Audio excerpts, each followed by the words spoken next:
이스라엘과 레바논도 미국의 중재 아래 직접 협상하기로 합의했습니다. 신현송 한국은행 총재 후보자에 대한 인사청문회가 국회에서 열리고 있습니다. 신 후보자가 절반이 넘는 재산을 외화 자산으로 보유한 데 대한 이해 충돌 문제가 제기됐고 고환율에 대한 대응에 대한 질의도 이어졌습니다.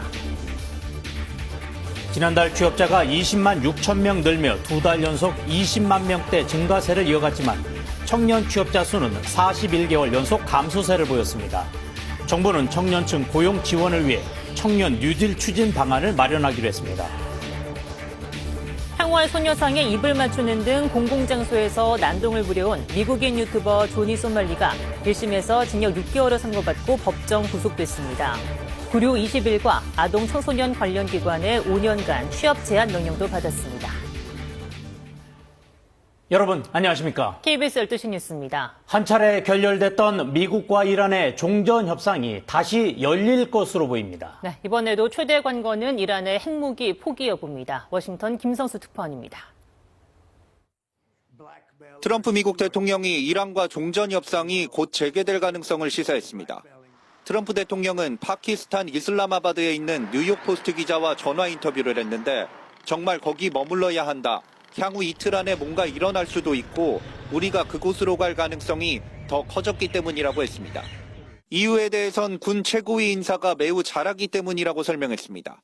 해당 인사는 무니르 파키스탄 총사령관을 가리키는 것으로 풀이되는데 실제 무니르 사령관은 1차 종전협상 성사 과정에서 핵심적 역할을 했습니다. 앞서 트럼프 대통령은 2차 협상 장소로 일들이 조금 느리게 일어나고 있다며 튀르키예나 유럽을 거론하기도 했습니다.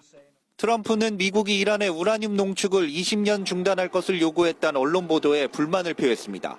이란은 핵무기를 가질 수 없으며 20년이란 기간도 마음에 안 든다는 겁니다.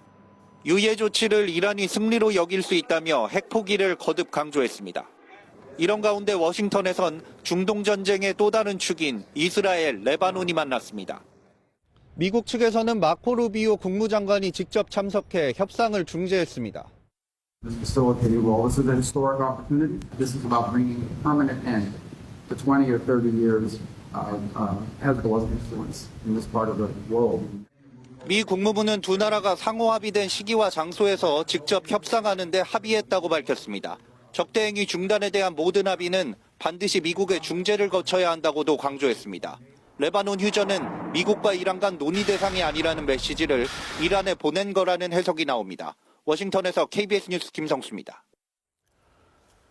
이스라엘이 미국과 이란에 휴전한 동안 레바논을 공습해 비난이 일었는데 이번엔 이란이 이라크의 쿠르드족 자치지역을 공격했다는 주장이 나왔습니다. 이스라엘은 이란에서 우라늄을 빼내고 정권을 교체하는 걸 목표로 하고 있습니다. 송영석 특파원의 보도입니다. 현지 시각 14일 이라크 북부 쿠르드 자치지역이 드론 공격을 받았습니다. 이란계 쿠르드족 반정부 무장정당인 코말라의 거점입니다. 코말라 측은 공격으로 3명이 다쳤다며 배후로 이란과 산하 민병대를 지목했습니다. 또 다른 쿠르드계 반이란 무장정당인 쿠르디스탄 민주당도 드론 공격을 받았지만 사상자는 없었다고 밝혔습니다. 이란은 이번 전쟁에 쿠르드족의 참전 가능성이 제기된 지난달에도 이라크 쿠르드 자치지역에 드론 공격을 가한 바 있습니다. 외신들은 이번 공격이 휴전 합의 이후 이라크 북부에서 발생한 첫 공격 사례라고 전했는데 친이란 무장정파 헤즈볼라 제거가 명분인 이스라엘의 레바논 공격에 대한 대칭적 보복일 가능성이 있습니다. 레바논 공습을 지속 중인 이스라엘은 종전협상 관련 메시지로 이란도 압박했습니다. להתניע את הפרויקט מחדש, ולכן ארצות הברית וישראל הגדירו את הוצאת החומר מאיראן כתנאי סף לסיום המערכה. 이스라엘의 해외 정보기관인 모사드 수장은 이례적으로 공개 발언을 통해 이란 정권 교체를 기관의 목표로 제시하기도 했습니다. 이런 가운데 이란 정부는 미국의 해상 봉쇄 위협에 따른 경제적 충격을 상쇄하기 위해 접경 지역 주지사들에게 국경 무역 활성화를 지시했다고 밝혔습니다. 베를린에서 KBS 뉴스 송영석입니다. 미국은 군함을 투입해 호르무즈 해협을 차단한 이후 봉쇄를 뚫고 나간 선박이 없다고 밝혔습니다. 하지만 미국의 봉쇄 조치가 이란에 또 다른 도발을 부를 거란 우려도 나오고 있습니다. 우한울 기자입니다. 이란과 거래한 혐의로 미국 제재 대상에 오른 중국 유조선 리치스타리호. 미국의 역봉쇄 시작 후 제시도 끝에 호르무즈 해협을 빠져나간 것으로 추정됩니다. 하지만 미군 얘기는 다릅니다. 미 중부사령부는 첫 24시간 동안 봉쇄를 뚫은 선박은 없었으며 상선 6척이 미군 지시를 따르며 이란 항구로 재진입했다고 주장했습니다. 10,000명 이상의 병력과 12척의 군함이 봉쇄 임무를 수행 중이라고 강조했습니다. 현장에선 기뢰 제거 작전에 투입된 미군 함정도 포착됐습니다. 유도미사일 구축함 2척도 투입됐습니다. 이런 가운데 호르무즈 해협 선박 통행이 일부 재개됐다는 보도가 나왔습니다. 월스트리트 저널은 지난 하루 20척 이상의 상선이 호르무즈를 빠져나갔다고 미 당국자를 인용해 보도했습니다. 미군이 기뢰 제거 작업에 나서면서 제한적 수준이지만 선박 흐름이 개선됐음을 보여준다는 평가가 나옵니다. 하지만 미군의 압박 조치가 이란의 도발을 부추겨 다른 해상 수송로까지 마비시킬 수 있다는 우려는 여전합니다. 특히 사우디아라비아는 우회 항로인 홍해까지 이란이 후티 반군을 앞세워 막을 수 있다며 미국의 역봉쇄 해제를 요청했습니다. 또 사우디, 이집트, 파키스탄, 튀르키예 사국 외무장관은 오는 17일 만나 호르무즈 봉쇄 해제 방안을 논의하기로 했습니다. 영국과 프랑스 정상도 같은 날 호르무즈 통항 자유회복 방안을 논의합니다. 한편 치솟은 국제 유가 억제를 위해 미국은 이란산 원유 제재를 한 달간 면제해 왔는데 오는 19일부터 다시 되살릴 것이란 보도도 나왔습니다. 이렇게 되면 국제 원유 수급에 추가 충격이 불가피할 것으로 보입니다. KBS 뉴스 우한울입니다. 정부는 호르무즈 해협에 갇힌 우리 선박을 빼내려고 이란과 협의하고 있습니다. 그런데 미국의 봉쇄가 또 다른 변수가 되고 있습니다. 이혜린 기자입니다. 현재 호르무즈 해협에 갇혀있는 선박은 2,000여 척. 이 중 우리 국적 선박은 26척. 발이 묶인 우리 국적 선원은 167명입니다. 해협이 개방된다고 기대를 많이 했다가 지금 다시 이제 봉쇄되고 막 하면서 좀 많이 허탈해하고. 정부는 외교적 해법 마련에 총력을 기울이고 있습니다. 앞서 한 이란 외교장관 통화가 2차례 진행된 데 이어 최근엔 호르무즈 해협 통항 문제를 논의하기 위해 정병하 외교장관 특사를 이란에 급파해 이란 외무차관을 만났는데 정부는 이란에 우리 선박 정보를 제공했다고 밝혔습니다. 이란 측 고위인사들과의 접촉을 통해서 우리 국민과 선박, 선원의 안전, 또 우리를 포함한 모든 선박의 통항 문제 등에 대해 협의하고 있습니다. 정부가 악용되거나 혹시 모를 위협을 우려해 우리 선박 정보 제공에 극히 신중했지만 그동안 통항을 위해 국제 공조를 해온 것에 더해 휴전 국면을 계기로 이란과의 협의도 병행하기로 한 거로 보입니다. 다만 미국의 역봉쇄라는 또 다른 변수가 등장했습니다. 외교부 당국자는 선원의 안전을 최우선으로 통항 재개를 위해 고도의 외교적 집중력을 발휘하고 있다고 밝혔습니다. 한편 정부는 국제사회의 요청에 따라 이란에도 국제적십자위원회를 통해 $50만 규모의 인도적 지원을 제공하기로 결정했습니다. 정부는 이번 지원이 피해 지역 내 인도적 상황 완화에 도움이 되기를 기대한다고 밝혔습니다. KBS 뉴스 이혜린입니다. 조현 외교부 장관은 오늘 국회 외교통일위원회 전체회의에서 호르무즈 해협에 갇혀있는 우리 선박 26척의 정보를 이란뿐만 아니라 미국과 인근 걸프 국가에도 전달했다고 밝혔습니다. 조 장관은 휴전된 사이에 뭔가 하기 위해서 선박 정보를 관련국들에 전부 전달하고 안전, 더 나아가 통항을 위한 협조를 요청한 거라고 설명했습니다. 또 이란에 파견된 정병하 외교장관 특사에게는 상황이 안정될 때까지 현지에 있으라고 말했다고 전했습니다.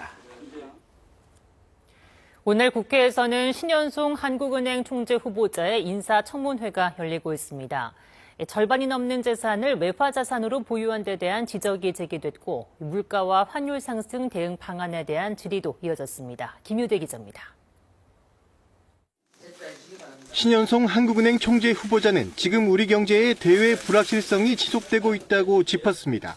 물가 상방 압력과 경기 하방 압력이 커지고 있고 성장세도 약화할 거라고 밝혔습니다. 당초 전망보다는 성장세가 약화될 것으로 보입니다. 다만 물가와 성장 모두 전망이 불확실성이 매우 큰 상황입니다. 본격적인 청문회에 선 후보자가 지난 20년 동안 채 1년도 국내에 거주하지 않았는데 국내 상황을 잘 알겠느냐, 경제팀과 손발을 맞출 수 있겠느냐는 지적이 나왔습니다. 부총리부터 시작해서 지금 금융위원장, 금감원장 이런 분들하고 같이 일해 보신 적이 있습니까? 직접 일해본 적은 없습니다. 외국 국적인 신 후보자 가족이 국내에 내국인으로 허위 전입 신고했다는 의혹, 재산 82억여 원 가운데 절반이 외화 자산이란 지적도 나왔습니다. 어떤 이익을 추구하기 위한 고의적인 그런 행위는 없었습니다. 그래서 앞으로 취임을 하게 되면은 모든 지금 나와 있는 이런 문제를 신속히 처리를 하고. 여당 의원들은 환율 상승에 어떻게 대응할 거냐고 따져 물었습니다. 환율이 너무 높은 것도 좀 걱정 아닙니까? 위험 회피 또 다른 금융 채널이 참 중요한 것 같은데요. 그래서 그 부분에 대해서는 저희가 좀 더 심도 있게 이렇게 지켜볼 필요가 있습니다. 신 후보자는 중동 상황 변화가 국내 경제에 미치는 영향을 면밀히 점검하고 다양한 경제 주체들과 폭넓게 소통하면서 정책 방향을 유연하게 결정하겠다고 밝혔습니다. KBS 뉴스 김유대입니다. 지난달 취업자 수가 20만 6천 명 늘며 2달 연속 20만 명대 증가폭을 기록했습니다. 고용률은 62.7%로 역대 최고 수준입니다. 다만 청년층의 고용 사정은 여전히 좋지 않았습니다. 이승훈 기자가 보도합니다. 국가데이터처가 발표한 지난달 취업자는 2,879만여 명. 지난해 같은 달에 비해 20만 6천 명 늘었습니다. 취업자 수는 지난해 12월부터 2달 연속 10만 명대 증가폭에 머물다 2월부터 20만 명대로 올라섰습니다. 보건사회복지 서비스업이 29만여 명 늘며 가장 큰 증가폭을 보였고 운수창구업도 7만 명 이상 취업자가 늘었습니다. 반면에 공공행정 분야는 취업자가 7만 7천 명 감소했고 인공지능 기술 발전에 영향을 받는 전문 과학 분야도 6만 명 넘게 줄며 넉 달째 감소세를 이어갔습니다. 제조업과 건설업의 경우 각각 21개월과 23개월 연속 취업자가 줄고 있습니다. 연령별로 보면 60세 이상 고령층은 24만 명 넘게 는 반면 15에서 29세 청년층의 취업자는 14만 7천 명 줄었습니다. 41개월 연속 감소세입니다. 숙박 음식이라든지 제조업 같은 경우는 청년층 비중이 비교적 높은 산업군입니다. 그런데 그런 산업군에서 현재 취업자 감소가 이루어지면서 상대적으로 청년층이 좀 더 15세 이상 고용률은 62.7%로 3월 기준으로는 역대 최고 수준을 보였습니다. 다만 청년층 고용률은 43.6%로 전 연령대에서 유일한 감소세를 보이며 23개월 연속 감소 흐름을 이어갔습니다. 정부는 청년층의 고용 지원을 위한 청년 뉴딜 추진 방안을 이달 안에 발표할 계획이라고 밝혔습니다. KBS 뉴스 이승훈입니다. 국제통화기금 IMF가 올해 한국 경제가 1.9% 성장할 것이라며 지난 1월 전망과 같은 수준을 유지했습니다. 중동 전쟁의 영향으로 세계 경제 성장률은 하향 조정했습니다. 최인영 기자가 보도합니다. 국제통화기금 IMF는 올해 한국 경제가 1.9% 성장할 거라 전망했습니다. 미국과 이란 전쟁 발발 전에 내놓았던 1월 전망치와 같습니다. 앞서 지난달 말 경제협력기구 OECD는 중동 전쟁 영향을 고려해 우리나라 성장률을 한 번에 0.4%포인트 내려잡은 바 있습니다. IMF는 우리나라 전망치를 유지한 이유를 따로 밝히진 않았습니다. 재정경제부는 수출 호조에도 불구하고 중동 전쟁에 따른 영향을 받았으나 추경 효과가 보완한 결과라고 분석했습니다. IMF는 실제 이번 전망에서 세계 경제 성장률을 0.2%포인트 내려잡은 3.1%로 제시했습니다. 미국과 유럽도 하향 조정했습니다.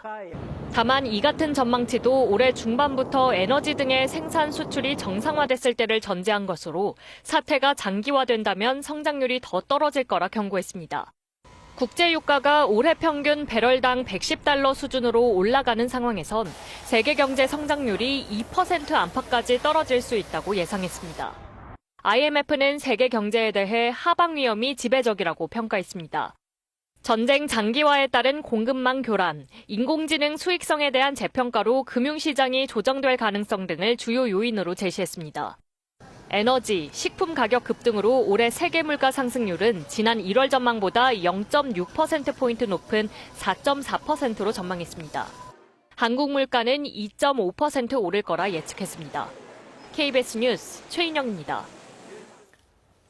미국인 유튜버 수말리가 평화의 소녀상을 모욕한 혐의 등으로 법정 구속됐습니다.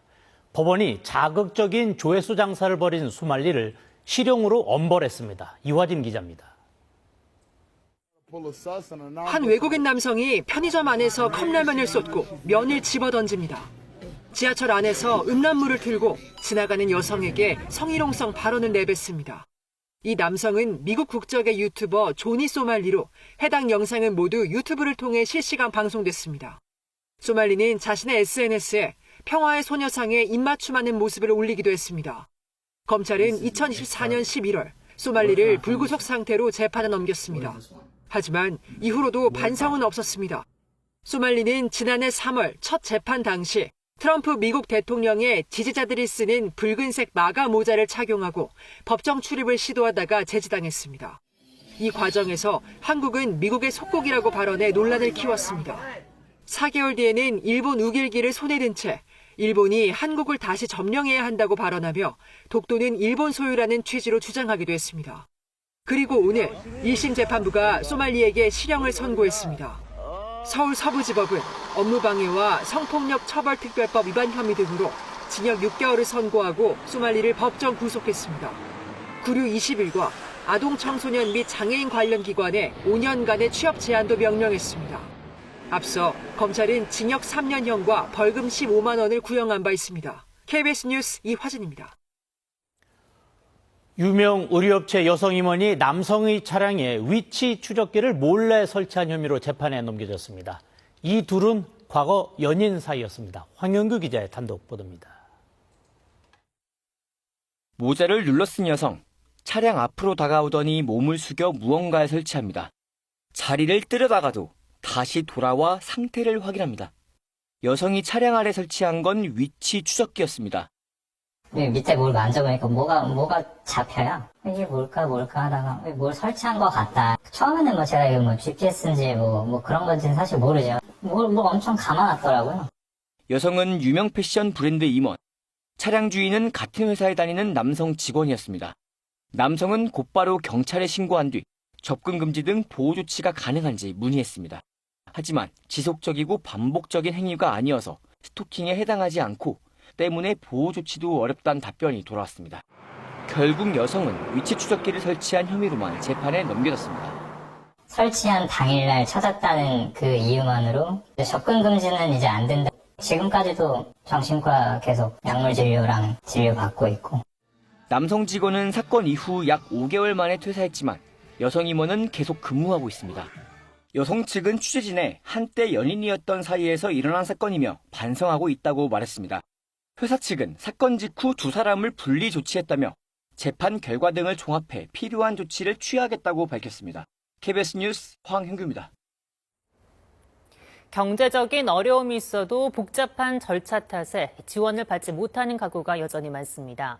정부가 이러한 복지 사각지대를 없애기 위해서 담당 공무원이 대신 급여를 신청하는 직권 신청 제도를 대폭 강화하기로 했습니다. 전현우 기자의 보도입니다.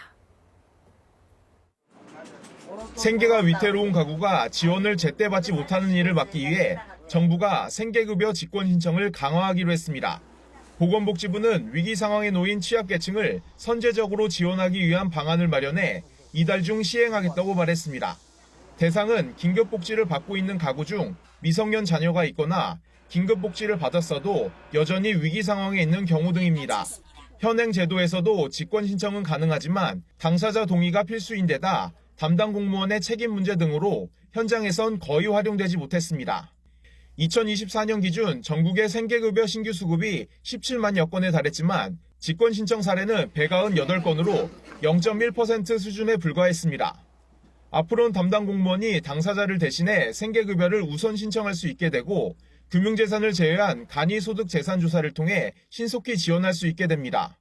우선 지원을 한 뒤 3개월 이내 당사자 동의를 받고 금융재산을 조사하여 그 결과에 따라 최종 급여액을 확정하는 방식입니다. 정부는 또 공무원의 적극적인 행정을 뒷받침하기 위해 직권 신청 절차를 명시적으로 규정하는 국민기초생활보장법 개정도 연내 추진하겠다고 밝혔습니다. KBS 뉴스 전현우입니다. 지난해 8월부터 강원도 강릉항 일대에 나타나 인기를 끌고 있는 남방 큰불고래 안모기의 건강에 문제가 생겼다는 분석이 제기됐습니다. 선박 주변을 자주 맴돌면서 소리와 진동에 반응하는 행동들이 이상 신호일 수 있다는 겁니다. 정상빈 기자가 취재했습니다. 빠른 속도로 헤엄치며 입항하는 어선을 따라가는 안모기. 배 주변을 맴돌며 스크롤을 건들며 노는 모습이 자주 포착됩니다. 멈춰있던 스크루가 작동해도 빨리 피하질 않습니다. 엔진 소리에 대해서 이렇게 반응을 좀 많이 하는 것 같아요. 그리고 이제 파도가 일어나거나 아니면 이제 엔진에 버블이 일어나잖아요. 그런 거에 좀 많이 반응을 하는 것 같아요.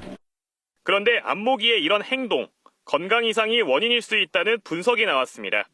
시력이 나빠져 선박의 소음과 진동에 반응하게 됐고 갑작스러운 상황에 대처를 못하다 보니 몸 곳곳에 상처가 생겼을 거란 겁니다.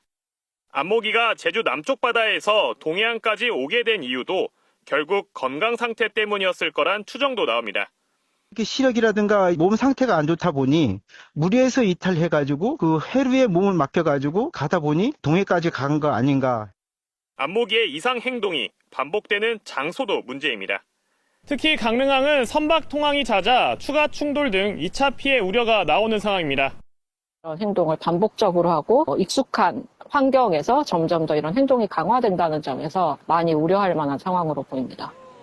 남방 큰 돌고래는 국제 멸종위기종이자 각별한 보호가 필요한 해양 동물. 추가 피해를 막기 위한 적극적인 보호 조치가 시급합니다. KBS 뉴스 정상빈입니다.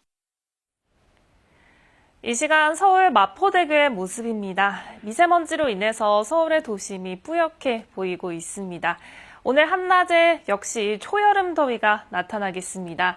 오늘 서울은 26도, 광주도 25도까지 서쪽 지역에서 기온이 크게 오르겠습니다. 평년 기온을 8도나 웃돌 전망입니다. 현재 미세먼지 농도는 높게 나타나고 있습니다. 서울과 경기, 인천 지역에서 초미세먼지 나쁨 수준 보이고 있습니다. 밤에는 국외 미세먼지까지 유입이 되면서 수도권과 충청 지역에서 공기가 탁할 것으로 보입니다. 대기는 건조해졌습니다. 서울과 중부지방 곳곳, 경북 일부 지역에 건조주의보가 내려졌습니다. 산불 발생하지 않도록 각별히 조심해 주셔야겠습니다. 오늘 오후부터는 남해안에 바람이 강해지겠습니다. 또 모레는 충청과 남부지방, 제주도에 비가 내릴 전망입니다. 날씨였습니다. 트럼프 미국 대통령이 이란과의 종전협상과 관련해 이틀 안에 뭔가 일어날 수 있다며 곧 협상이 재개될 것임을 시사했습니다. 이스라엘과 레바논도 미국의 중재 아래 직접 협상하기로 합의했습니다. 신현송 한국은행 총재 후보자에 대한 인사청문회가 국회에서 열리고 있습니다. 신 후보자가 절반이 넘는 재산을 외화자산으로 보유한 데 대한 이해 충돌 문제가 제기됐고 보환율 대응에 대한 질의도 이어졌습니다. 지난달 취업자가 20만 6천 명 늘며 2달 연속 20만 명대 증가세를 이어갔지만 청년 취업자 수는 41개월 연속 감소세를 보였습니다. 정부는 청년층 고용 지원을 위해 청년 뉴딜 추진 방안을 마련하기로 했습니다. 향화의 소녀상에 입을 맞추는 등 공공장소에서 난동을 부려온 미국인 유튜버 조니 소말리가 1심에서 징역 6개월을 선고받고 법정 구속됐습니다. 구류 21과 아동 청소년 관련 기관에 5년간 취업 제한 명령도 받았습니다. 한 차례 결렬됐던 미국과 이란의 종전협상이 다시 열릴 것으로 보입니다. 네, 이번에도 최대 관건은 이란의 핵무기 포기 여부입니다. 워싱턴 김성숙 특파원입니다. 트럼프 미국 대통령이 이란과 종전협상이 곧 재개될 가능성을 시사했습니다. 트럼프 대통령은 파키스탄 이슬라마바드에 있는 뉴욕 포스트 기자와 전화 인터뷰를 했는데 정말 거기 머물러야 한다. 향후 이틀 안에 뭔가 일어날 수도 있고 우리가 그곳으로 갈 가능성이 더 커졌기 때문이라고 했습니다. 이유에 대해선 군 최고위 인사가 매우 잘하기 때문이라고 설명했습니다. 해당 인사는 무니르 파키스탄 총사령관을 가리키는 것으로 풀이되는데 실제 무니르 사령관은 1차 종전협상 성사 과정에서 핵심적 역할을 했습니다. 앞서 트럼프 대통령은 2차 협상 장소로 일들이 조금 느리게 일어나고 있다며 튀르키예나 유럽을 장소로 거론하기도 했습니다. 트럼프는 미국이 이란의 우라늄 농축을 20년 중단할 것을 요구했다는 언론 보도에 불만을 표했습니다. 이란은 핵무기를 가질 수 없으며 20년이란 기간도 마음에 안 든다는 겁니다. 유예 조치를 이란이 승리로 여길 수 있다며 핵 포기를 거듭 강조했습니다. 이런 가운데 워싱턴에선 중동 전쟁의 또 다른 축인 이스라엘, 레바논이 만났습니다. 미국 측에서는 마코 루비오 국무장관이 직접 참석해 협상을 중재했습니다. This facility will also be a historic opportunity. This is about bringing a permanent end to 20 or 30 years of Hezbollah's influence in this part of the world. 미 국무부는 두 나라가 상호 합의된 시기와 장소에서 직접 협상하는 데 합의했다고 밝혔습니다. 적대행위 중단에 대한 모든 합의는 반드시 미국의 중재를 거쳐야 한다고도 강조했습니다. 레바논 휴전은 미국과 이란과